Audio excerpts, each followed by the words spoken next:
I donated 71 gingerbread boxes to children, and I'm going to show y'all that at the end of this video.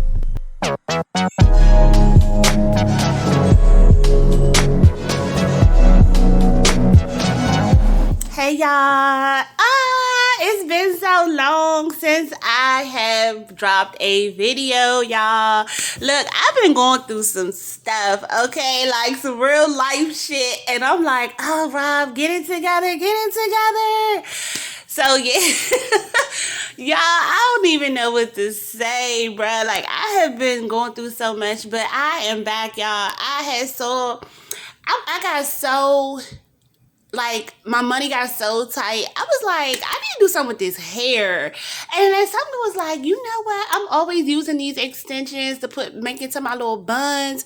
But I said, I want a long ponytail this time. I want that shit going all the way down to my booty, right? So I got some hair, and I was like, I want to do me a cute little ponytail, a low ponytail at that. So as you see, I'm brushing it out. Ooh, that thing is dry, y'all. Make sure, oh my God, that thing is dry. So while y'all see me do this, I'm gonna go ahead on and give y'all a quick story time, because I think it's time for a cute little story time. So I started dating for like 3 days, right? Just 3 days. I dated for like 3 days. So this guy, I was at the mall with my kids. They went to go see Santa. And so usually when I have my children, I don't want to be bothered. I don't want to talk to anybody. I don't want to do anything because I have my children. And y'all know I have 5 children, and with 5 children at the mall on a Saturday, I usually don't have my children go anywhere near a crowded place. Like, Saturday is really already crowded, but because I have other plans for them for Christmas stuff throughout the rest of the month, I said this is the only perfect time that I have to take them to go see Santa. So I decided that I was like, all right, so we want to go see Santa, and then we had the food court. So we had the food court, and then I meet this guy. And I'm over here like, first of all, I'm already heated because I'm already going through my personal stuff. And then here we go, here this guy trying to talk to me in line. Now, let me start over, because y'all know I'm not even a really good stories person. But real quick, I just want to let y'all know, I was so mad that I decided to break my vegetarian diet of 5 years, because I said, you know what, I'm getting some chicken today. I was so heated that I said I'm going to get some chicken today. And I went to some Mediterranean, or I don't know, it's some Chinese place or whatever at the food court. And so I was like, I'm about to get some bourbon chicken or some honey chicken, some orange chicken. I'm going to get some type of chicken. I don't care what it is. I'm going to get some chicken, because at this point, I just don't care about life. I just don't care. When you break your 5-year vegetarian diet, bro, like, you just don't care about life anymore at this point. Like, you're just over it. And it's just like, oh my God, I'm just so over it. Oh my God. So yeah, so I'm in line trying to get some chicken. And so I don't know what to get, because the menu just seems so like complex for somebody who's been a vegetarian for the last 5 years. And here this guy interrupted my thoughts, talking about some, hey sweetheart. And I'm like, ugh, try to ignore his ass. So then he was like, yeah, he tried to talk to me. And I cut him off. I said, look, you see them kids over there in that table? Look, go ahead on. Like, I don't have time to be talking to nobody right now or whatever. But he would not budge. At all. I'm like, oh, MG. All right, so because I tried to scare the man off. I really wasn't trying to be bothered. I was already upset for personal reasons. And so he's still standing there. So I'm like, okay. So then he tried and crack jokes. I'm like, okay. So I'm like, all right, let me loosen up a little bit. So I give him my number and everything, and so we started talking. And then so I noticed he was real attentive for the first like 2 days, real attentive, sending me good morning text, this, that, and the third and everything. I'm like, okay.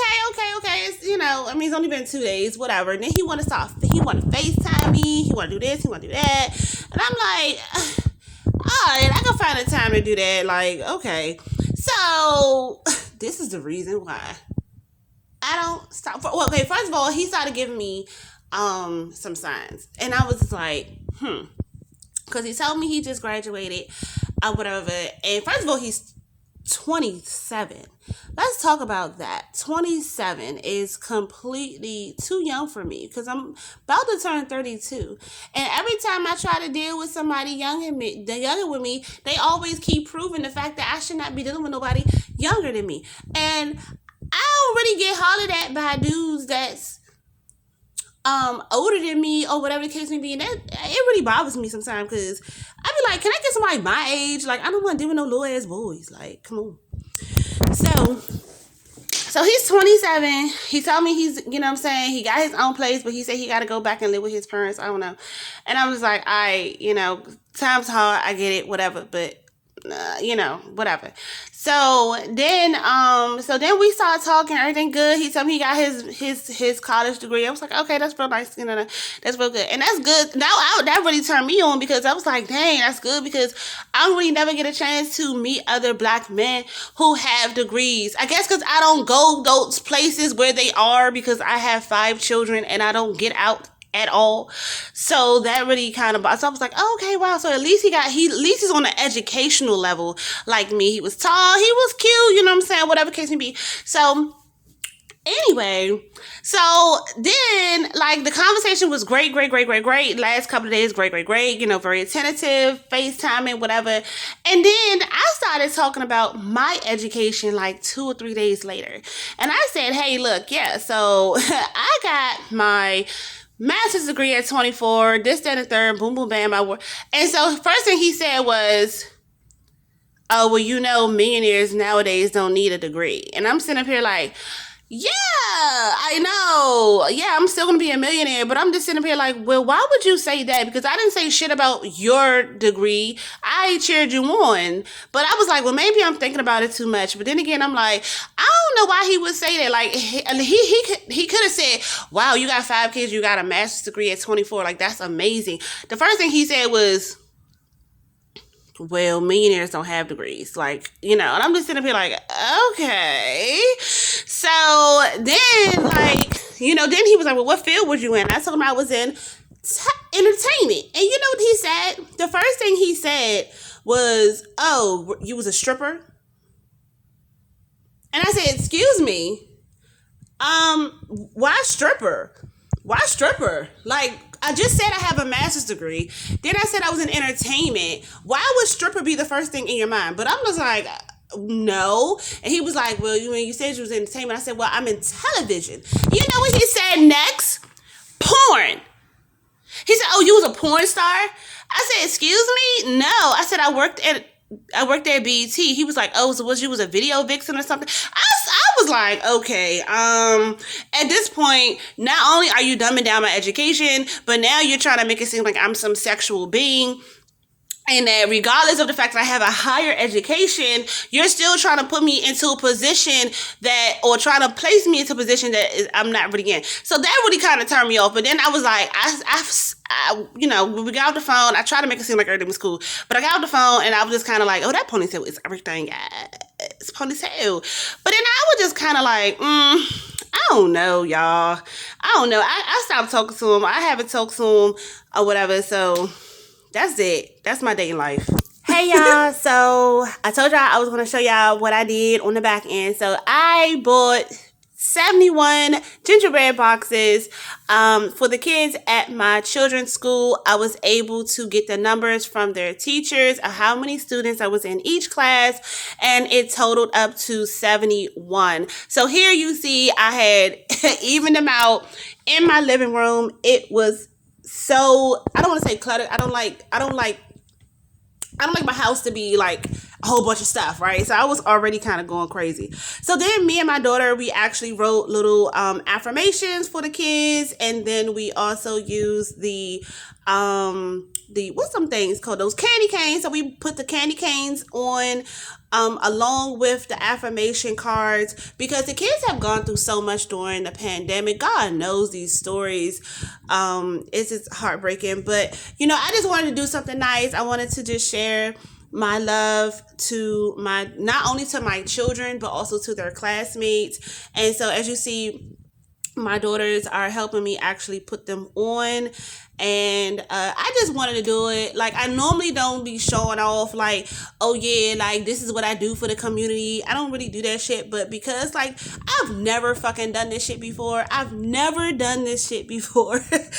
said, you know what, this would be nice to share, because usually I do things through closed doors. Y'all will never know what I do on the back end. And let me tell you something, what things that you put out in this world, you definitely will get back. My truck is a little dirty, sorry y'all, but yeah, that's me.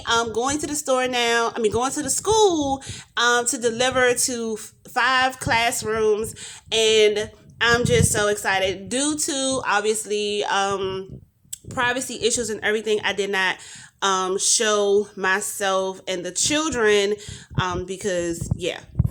Okay, y'all, so I just dropped off the kids, and now I am about to go and get all these boxes so I can be Santa lady. Santa lady. Okay. Lord, this is about to be